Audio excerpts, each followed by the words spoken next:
Paz do Senhor, queridos e queridas, mais uma vez estamos aqui hoje para falar da lição de número 7 da classe dos adultos, Ética Cristã e Doação de Órgãos. Texto áureo: conhecemos o amor nisto, que Ele deu a sua vida por nós e nós devemos dar a vida pelos irmãos. Então, quando a gente fala de doação, a gente está pondo em prática o verbo doar ou o verbo dar, que você para analisar a essência de Deus é o amor, e quem ama não busca o seu próprio benefício, mas busca o benefício do outro.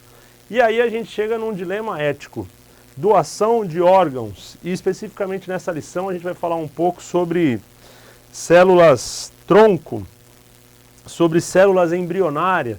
É um ramo hoje da medicina que tem evoluído bastante, e a gente chega aqui em alguns conflitos éticos e morais. Então, esta lição, irmãos, ela vai buscar trazer um ponto de vista, uma opinião, tendo sempre como base a palavra de Deus.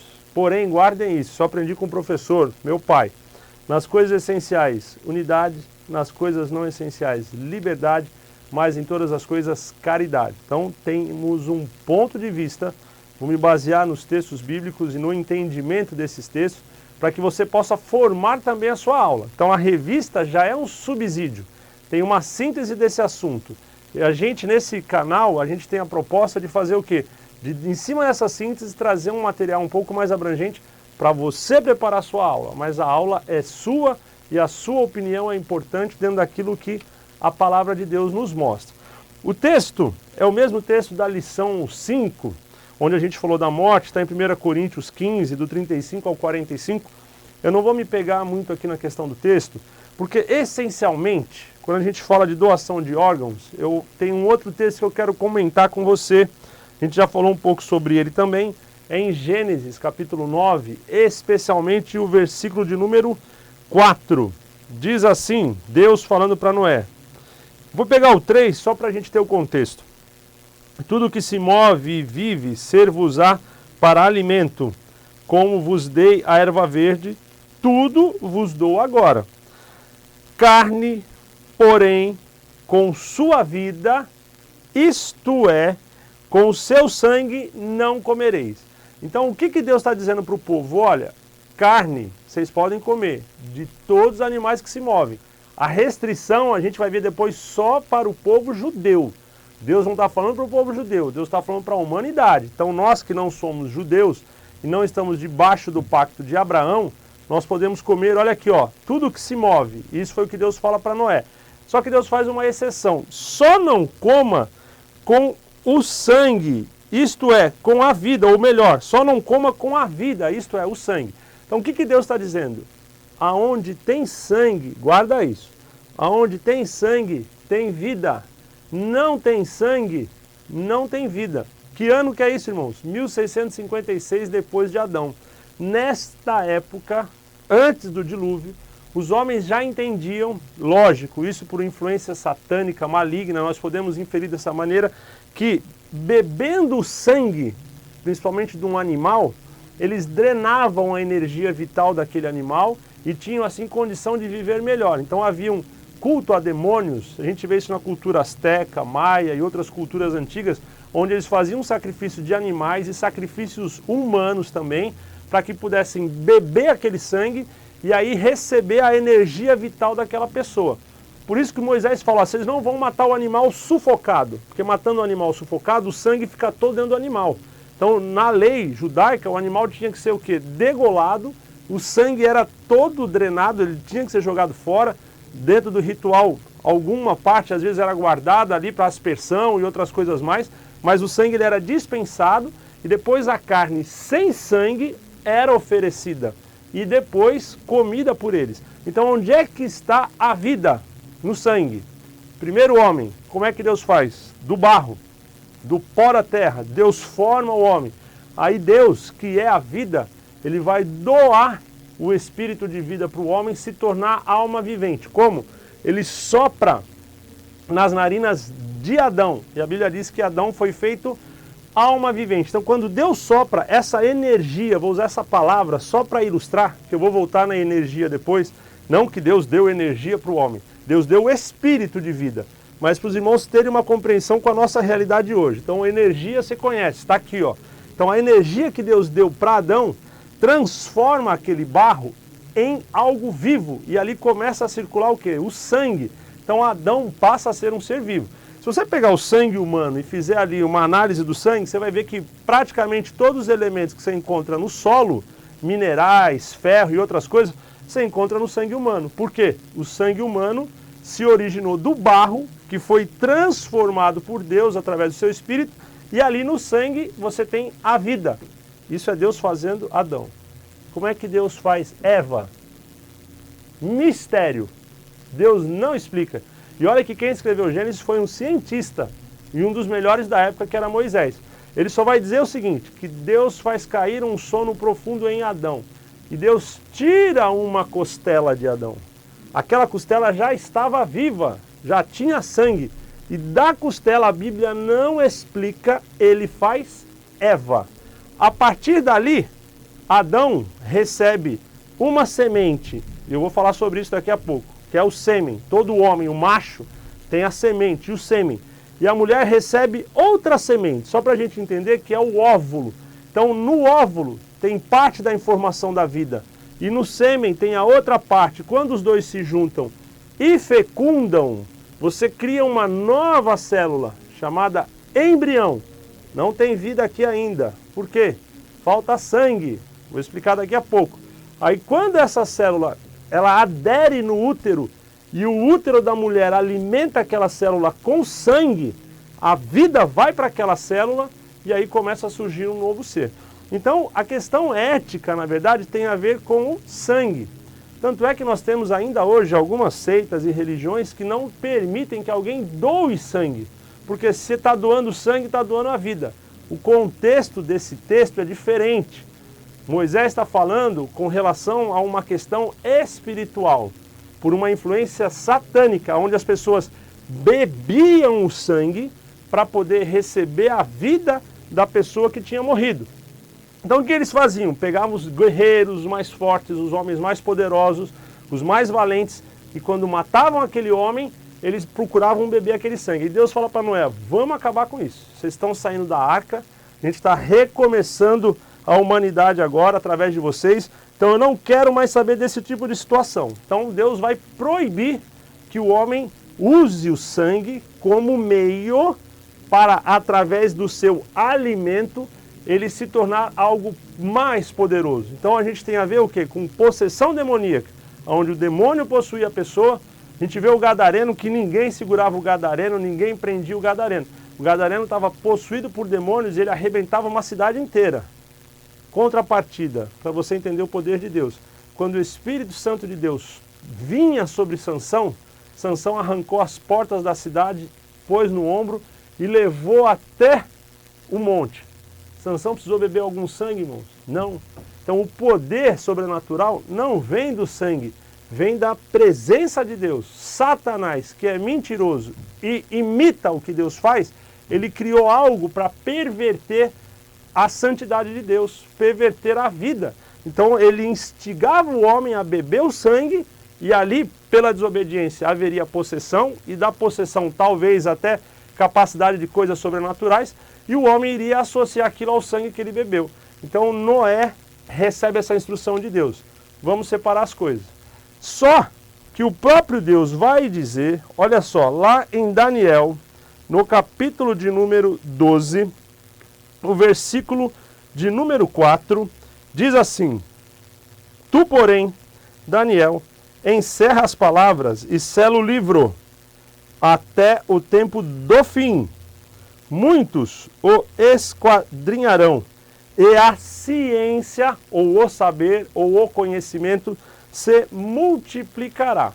Então nós estamos vivendo essa época em que a ciência, o conhecimento, se multiplicou a ponto do homem estar ali quase no limite da, como é que eu posso dizer, da manipulação da vida de uma forma muito perigosa.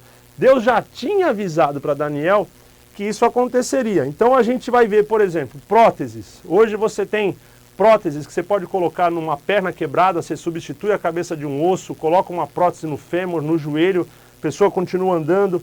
Prótese cardíaca, válvulas do coração artificiais, válvulas de animais, você tira ali de animal, você consegue colocar. Medicamentos, então você vê medicamentos que foram criados para poder aumentar a vida das pessoas. Então, o tratamento médico, ele é um meio que foi predito por Deus e olha agora, usado por Deus. Quando a gente vai lá para Isaías 38, versículo 21, o rei estava ali para morrer, Ezequias. Deus falou, Isaías vai lá, acabou, chega, põe a casa em ordem, você vai morrer. Ezequias vira para a parede e começa a orar. Tinha uma chaga, a Bíblia fala, uma ferida. E ele clama, pede por misericórdia. Isaías está saindo no pátio. Deus fala, Isaías, volta. E diz que ele vai viver mais 15 anos. Irmãos, Isaías poderia ter curado Ezequias imediatamente, imposto a mão sobre aquela ferida, orado e ele estaria curado. Lembra de Naamã? Mergulhou 7 vezes no rio e a lepra foi curada. Olha o que, que Deus faz. Capítulo 38, versículo 21.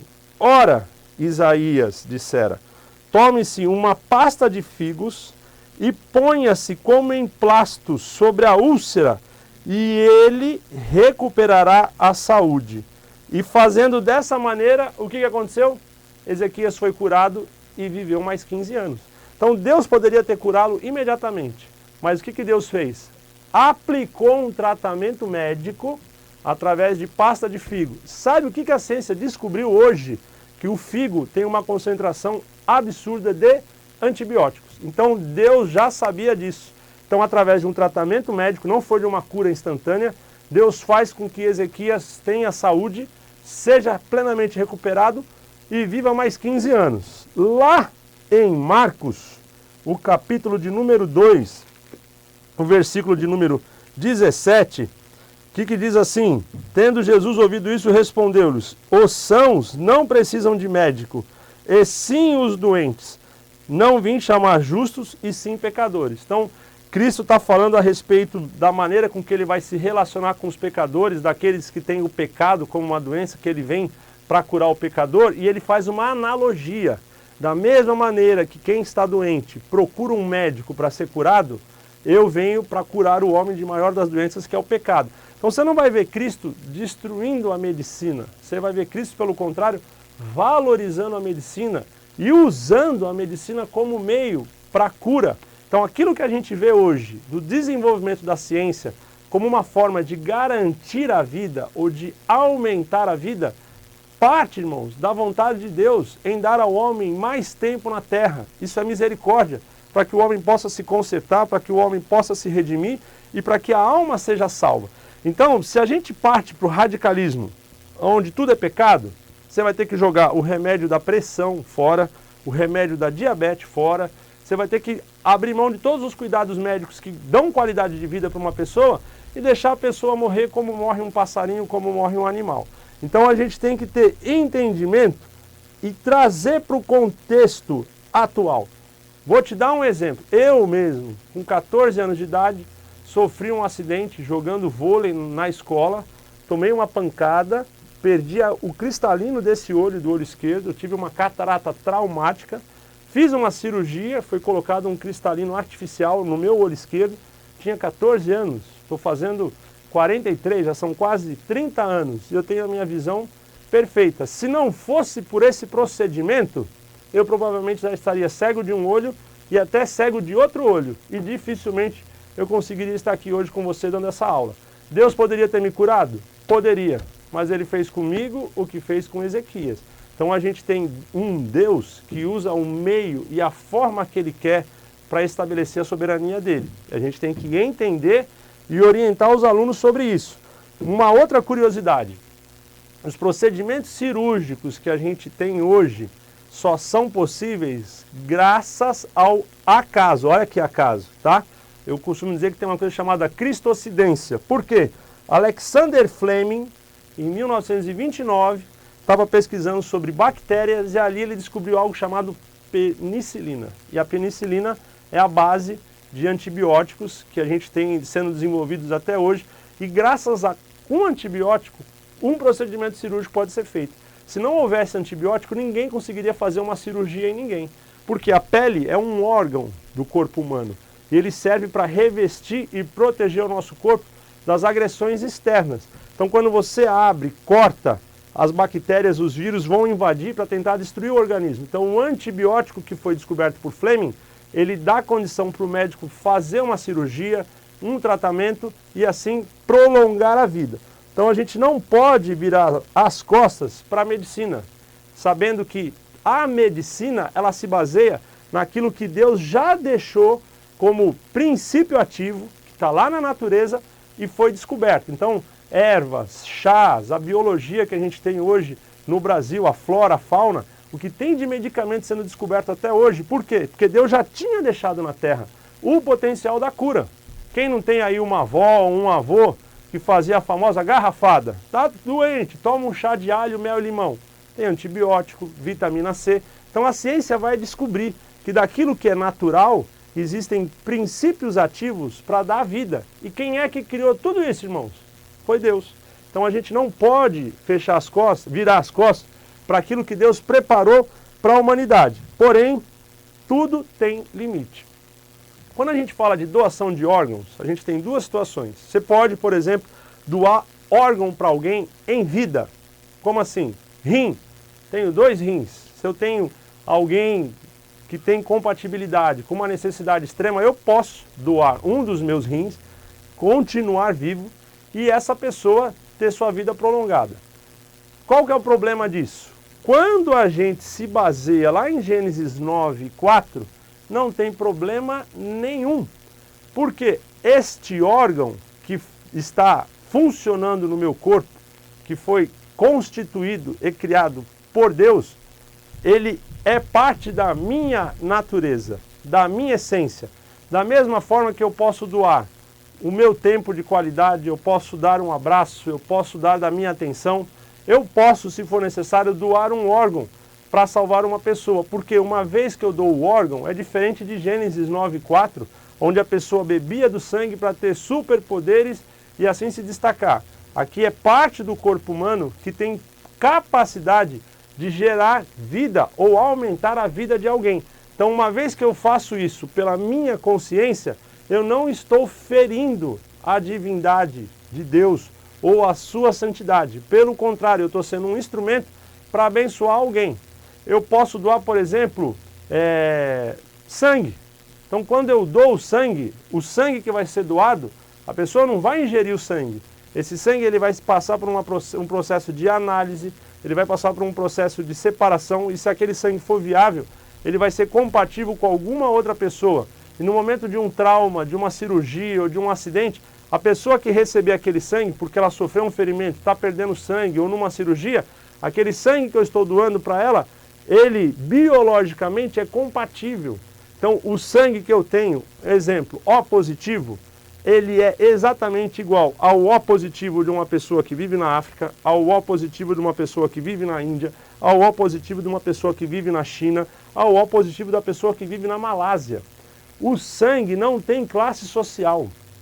O sangue não tem preconceito. Se eu tiro o sangue do rico e põe no pobre, eu tiro o sangue do pobre e põe no rico, ele vai ter a mesma função, que é preservar a vida que está existindo lá.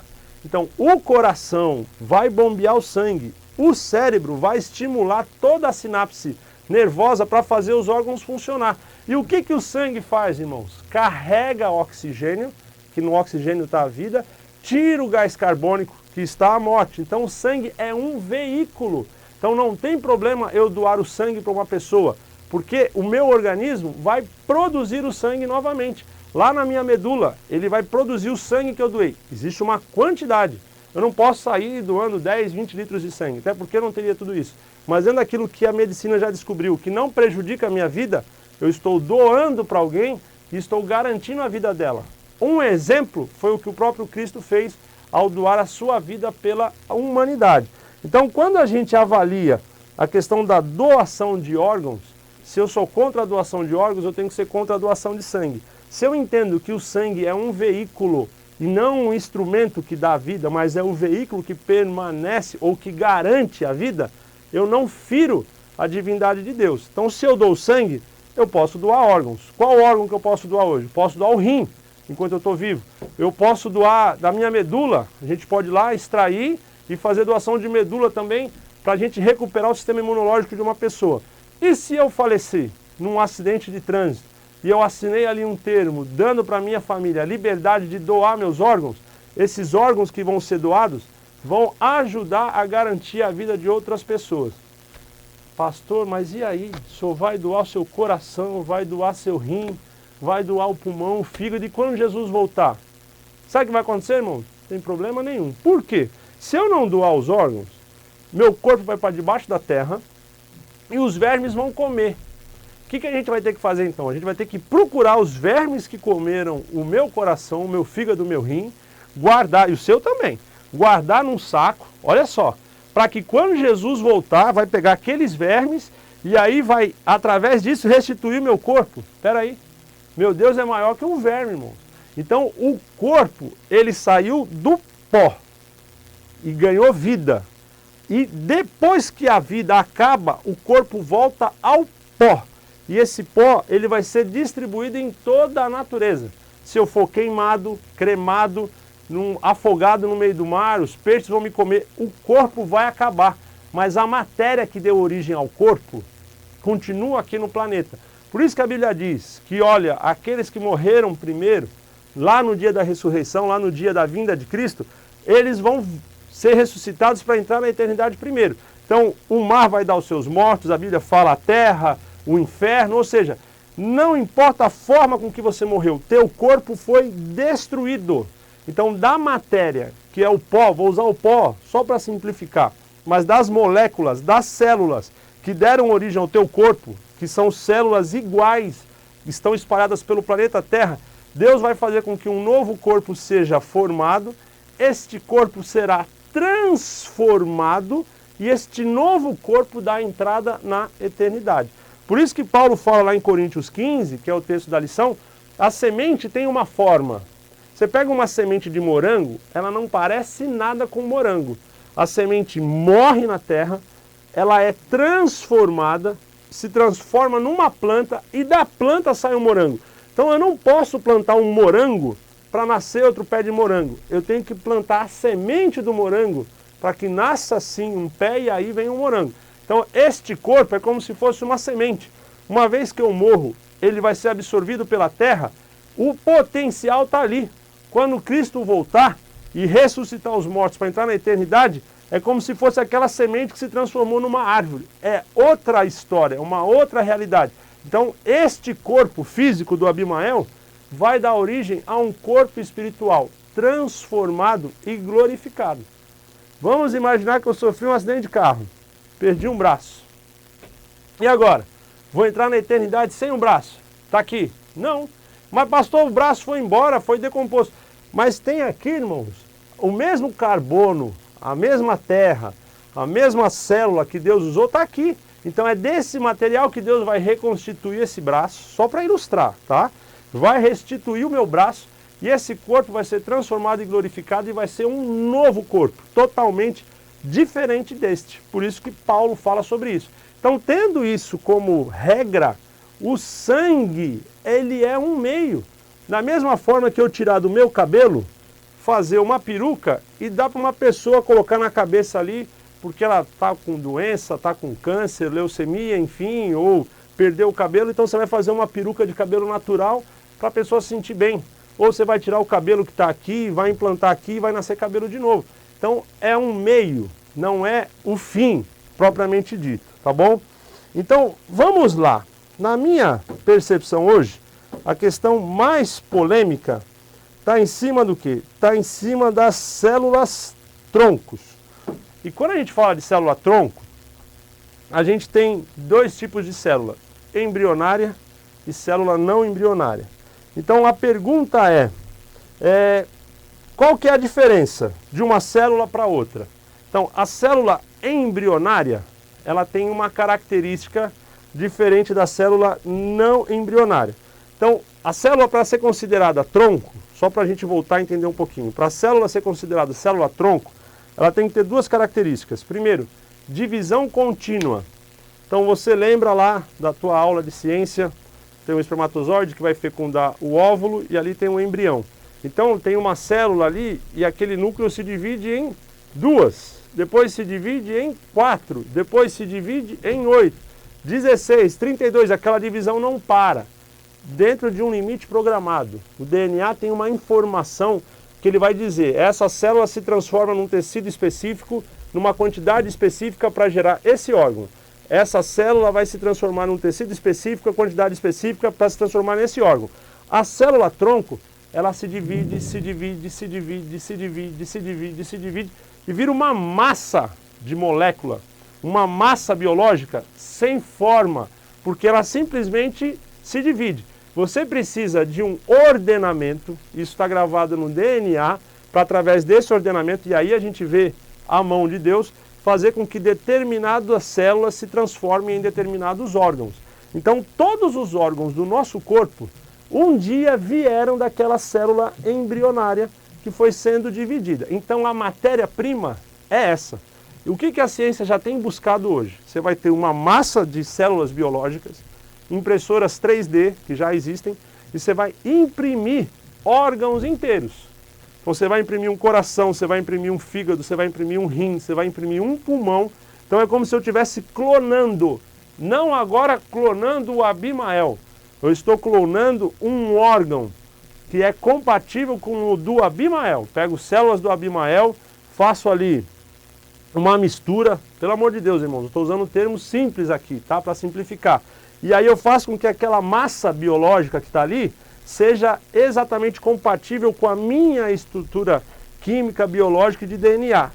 Imprimo órgãos, reimplanto em mim, qual é a rejeição? 0. Não vou precisar mais de doação de órgãos, não vou mais precisar de fila de espera. E aí, você vai querer ou não vai querer? Um coração novo aos 70 anos de idade, imaginou?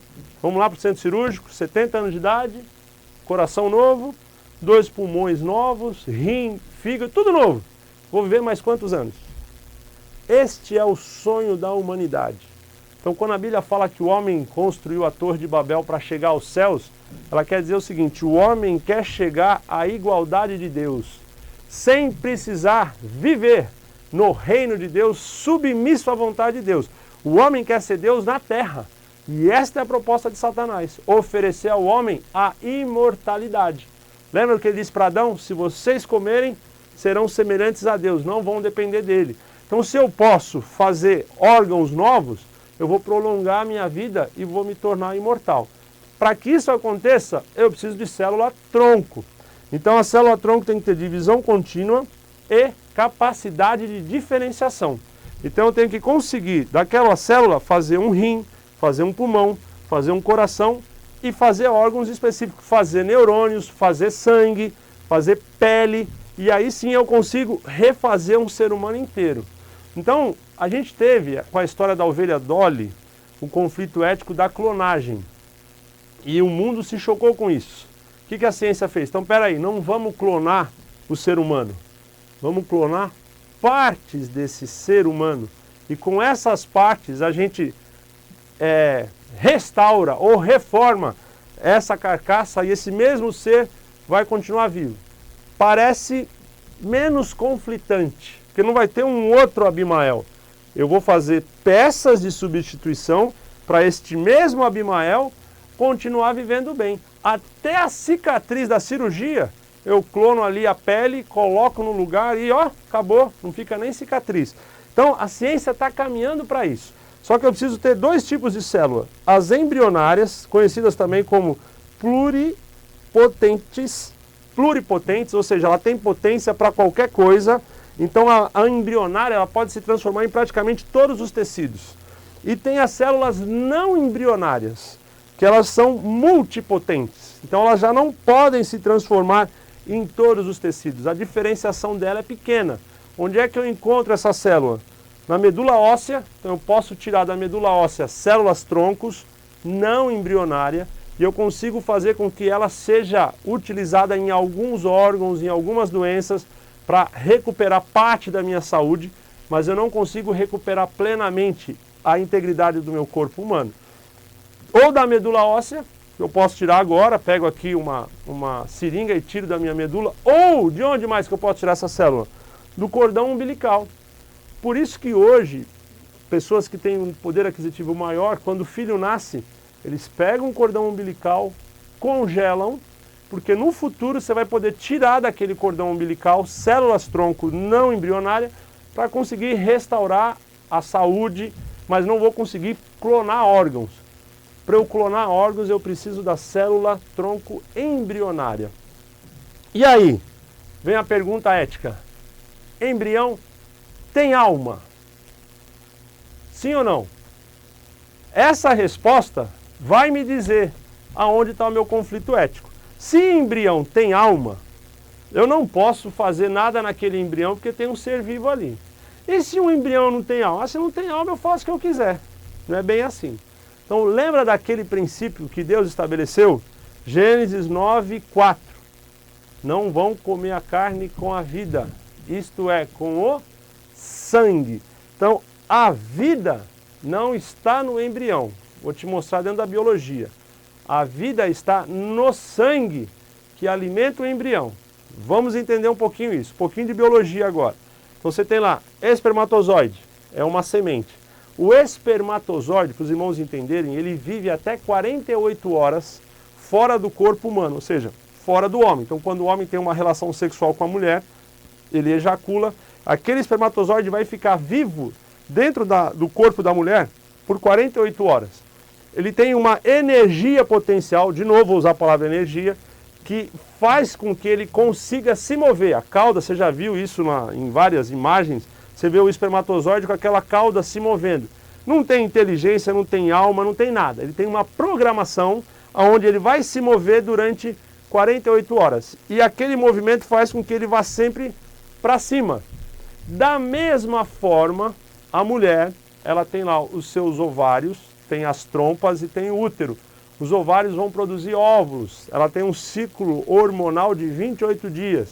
Estrógeno, progestógeno, faz com que esse ciclo aconteça de uma forma perfeita. Então, a cada 14 dias, a mulher produz um óvulo, ele é liberado, ele desce pela trompa para chegar no útero. Se no caminho encontrou o espermatozoide, ele entrando no óvulo, essas duas partes da semente aqui do homem, vou usar como expressão a semente da mulher, porque não é o óvulo, não é a semente da mulher, é algo semelhante, já vou falar disso.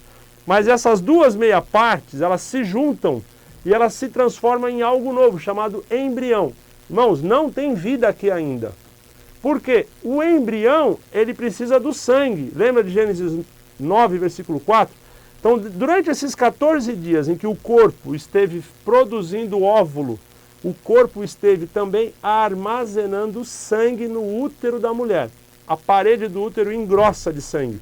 Então, uma vez que esse embrião já existe, o espermatozoide fecundou o óvulo, o embrião ele vai procurar o útero. Quando ele encosta no útero, o sangue que está no útero entra dentro do embrião e ativa esta célula. Porque se o óvulo não encostar no útero, não houver o que a ciência chama de nidação, ele pode ser fecundado. Se foi já no final dos 48 dias, das 48 horas, o espermatozoide já não tem mais energia potencial. Ele não consegue se mover até grudar no útero. Aí vai haver a menstruação ou a menarca, aquele sangue vai ser descolado do corpo, porque depois de 14 dias no ambiente fechado a 36 graus, a tendência é apodrecer. O corpo é sábio. Então ele faz com que aquele sangue desce e vá embora, e se tinha espermatozoide ali, ou um óvulo que não foi fecundado, que não houve anidação, vai embora a vida também, ou vai embora o potencial da vida e não nasce ninguém. Porém, se aquele óvulo grudou na parede do útero, o sangue da mulher entrou ali, ele começa a divisão celular, e aí começa a vida. Naquele momento, nós entendemos, que eu estou falando nós, do ponto de vista humano, do ponto de vista científico, do ponto de vista biológico. Eu trabalho na área da saúde, então eu posso falar com um pouquinho de propriedade sobre isso, que é nesse momento que existe a vida. Então, antes da nidação, não tem vida, tem potencial de vida, que pode não chegar até lá, e vai embora. O corpo da mulher elimina. Ou uma vez que houve anidação, a vida começa. Então, pílula do dia seguinte, a mulher toma, é uma carga de hormônio tão forte que elimina tudo que está no útero e vai embora. Se tem um óvulo que grudou ali, um embrião que grudou ali e houve anidação, ela está cometendo assassinato, porque é um aborto. No primeiro dia, grudou, tem vida. Qual que é a regra, irmãos? Gênesis 9:4. Tem sangue, tem vida. Não houve anidação, não tem vida. Ficou claro? Então, vamos lá. O que é feito num laboratório? Num laboratório eu pego o espermatozoide e eu coloco junto com o espermatozoide, está aqui, ó, só para ilustrar, está aqui um óvulo, pego o espermatozoide, no laboratório a ciência faz isso, junta os dois. Não tem sangue, mas existem técnicas através da eletricidade, de outras cargas, de outros estímulos, químicos inclusive, aonde a divisão começa. Mas uma vez que não tem sangue, esse é o grande mistério, por isso que eu amo meu Deus.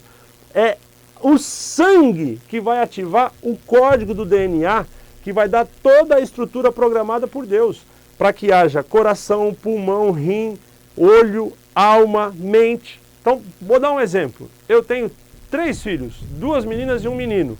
Na teoria, o mesmo óvulo da minha esposa e o mesmo espermatozoide meu. Quando juntou, houve anidação no útero da minha esposa, são 3 vidas totalmente diferentes.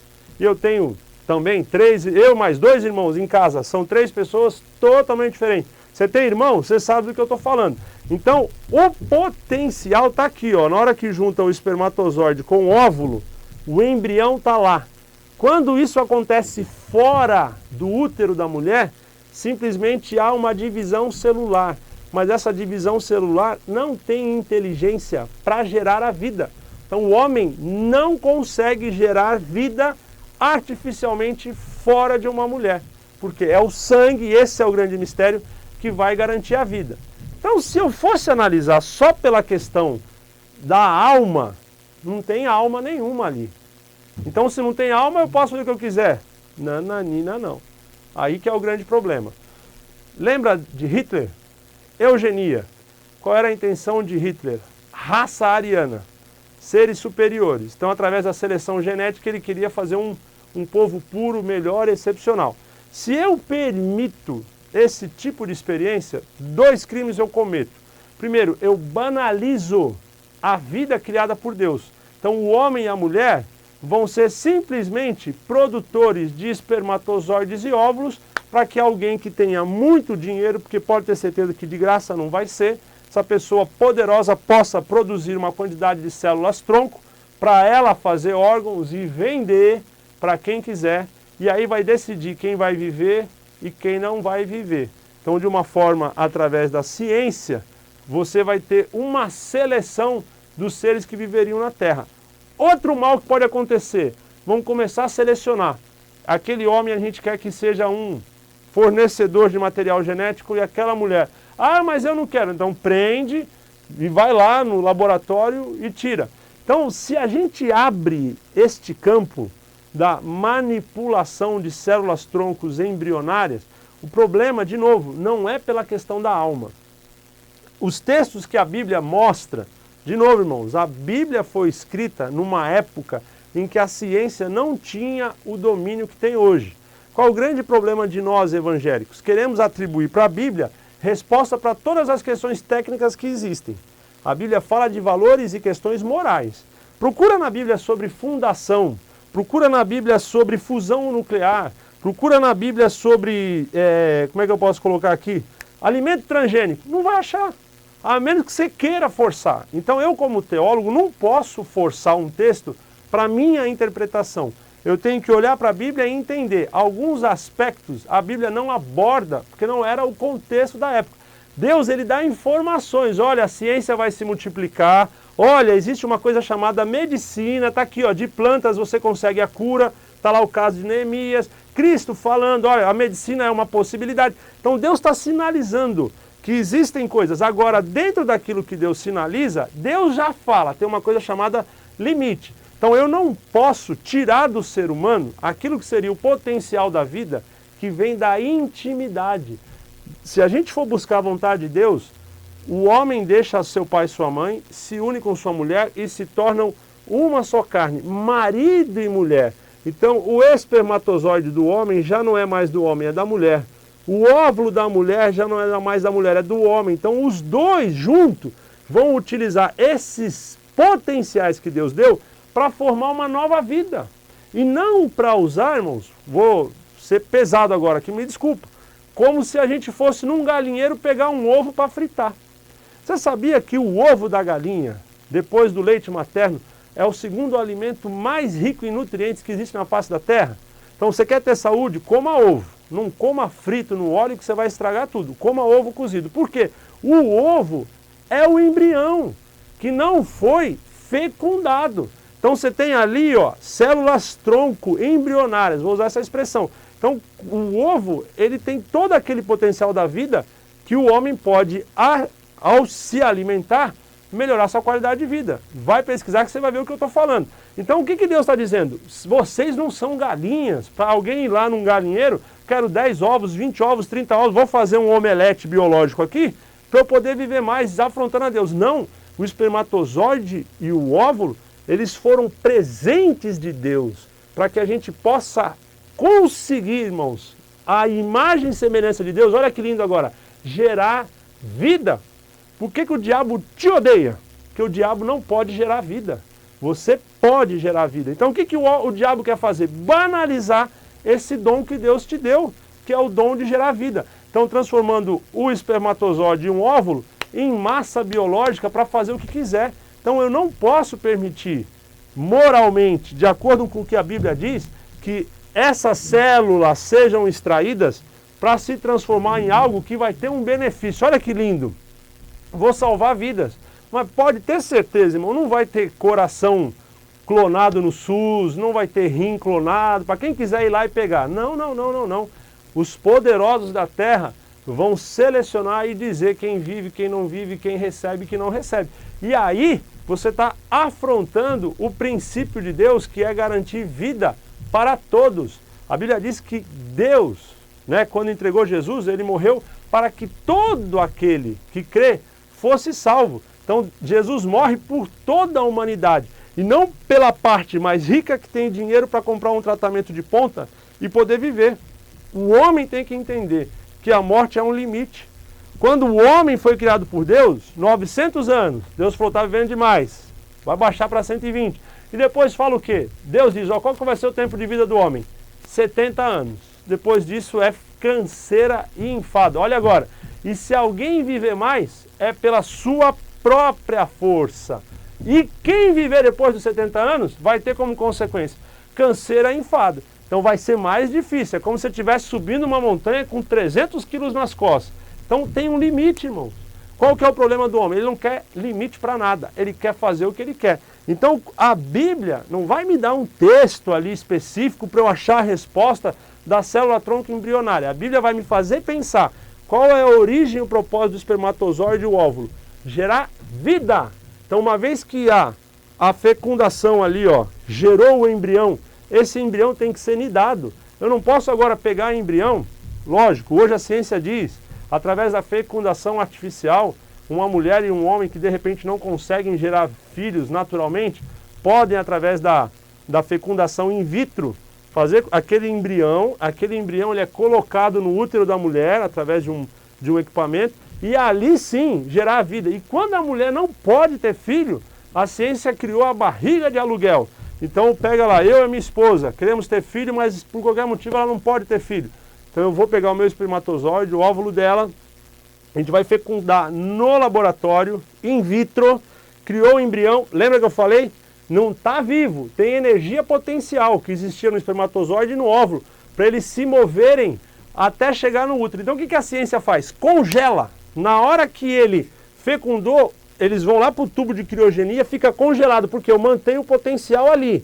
Se eu descongelar, depois de 48 horas, aquilo ali morreu e acabou. Uma vez que aquilo está congelado, o médico pode tirar no momento do procedimento, ir na barriga de uma outra mulher, fecundar, colocar ali aquele embrião, e dali vai nascer uma vida, e aquela criança que vai nascer é minha e da minha esposa. Foi gerado em outra barriga, porque a ciência não consegue gerar num laboratório. Se conseguisse, já estavam fazendo gente de monte em laboratório. Mas não dá, porque é o limite que Deus estabeleceu. Porque quem dá a vida? Deus. E é do jeito dele. E qual é o jeito de Deus? Natural. O homem e a mulher. Então o que o diabo quer hoje? Homem casa com homem, mulher casa com mulher, todo mundo faz o que quiser. E criança, como é que vai nascer? Ah não, vamos banalizar, vamos lá, eu sou homem, ele é homem, a gente quer um filho, vou lá numa clínica, vou pegar um embrião, que era de um homem e uma mulher, não importa qual seja, coloco numa barriga de aluguel e quando nascer vou criar meu filho. Aí você vai ter 2 homens sendo pai de uma criança que ninguém sabe quem é a origem, ninguém sabe de nada. Tá entendendo, irmãos? Qual que é o conflito ético e moral? É esse. O problema não é a célula tronco embrionária, é a origem que dá vida a essa célula potencial.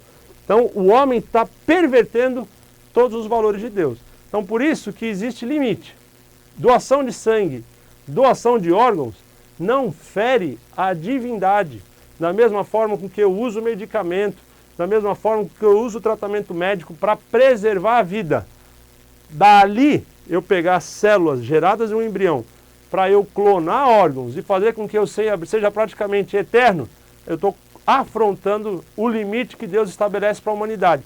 E pior do que isso, irmãos, a gente vai ter, se isso for liberado, pode ter certeza, uma seleção natural onde os poderosos vão escolher quem vive, quem morre, e aí a gente vai ter totalmente corrompido o princípio da igualdade da vida que Deus deu para toda a humanidade. O que eu tinha para trazer para você hoje era isso. E lembrando que a lição fala de Atos 20, versículo 35 e Salmo 116 e 12, fala sobre o doar, sobre o dar. Então Deus nos estimula a doar, a dar em favor do outro. Então se você tiver condição, saúde, para doar sangue, faça isso. Teu sangue é um veículo que promove e garante a vida. No teu sangue não tem energia espiritual para fazer ninguém poderoso. Então tem uma pessoa lá no hospital que sofreu um acidente, precisa de sangue, está com leucemia, doa teu sangue que você vai estar ajudando uma vida. Se você puder doar um rim e tiver condição de fazer isso, você está ajudando alguém. Vai morrer, não vai ter jeito, o corpo vai ser enterrado, os vermes vão comer. Se você puder doar teus órgãos e quiser, é um direito seu, se não quiser fazer, não faça. Doando os teus órgãos, você vai estar ajudando alguém a viver melhor, com qualidade de vida, dentro de um limite ético, porque eu não fui lá buscar um embrião que é uma vida que seria gerada. Então, dentro desse limite, que é o que foi constituído já por Deus, está pronto aqui, ó, é do meu corpo, que uma vez que eu morri, não vai ter função nenhuma, eu doar um órgão para salvar a vida, eu estou sendo, na verdade, concordante com a palavra de Deus. Então, qual que é o limite?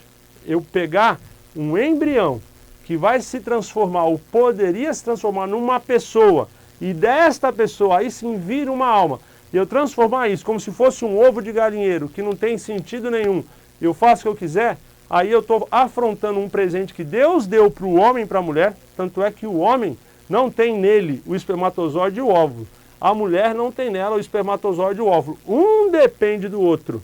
Lembra da Trindade? Os 3 são um. O homem e a mulher é a imagem de Deus, os 2 são um. Então dos 2 geram a vida. Os 3, que é o Pai, o Filho e o Espírito Santo, geraram a vida. Por isso que nós somos a imagem e semelhança de Deus. Então não vamos usar o presente que Deus nos deu, que é o potencial de gerar vida, e transformar isso em algo banal, numa massa biológica que os homens vão poder usar através do seu dinheiro e seu poder para decidir quem vive e quem não vive. Então o conflito ético é esse. Espero ter ajudado de uma forma rápida e simples, contribuído para a tua aula. Mas lembra, a aula é tua. Faça a sua pesquisa. Eu dei algumas referências para você aqui, alguns subsídios. Pesquisa, você tem uma semana para preparar essa aula e eu tenho certeza que você vai poder ajudar seu aluno naquele momento ali, que é o momento seu na sala de aula, tá bom? Agradeço pela oportunidade, Deus te abençoe e a gente se vê por aqui.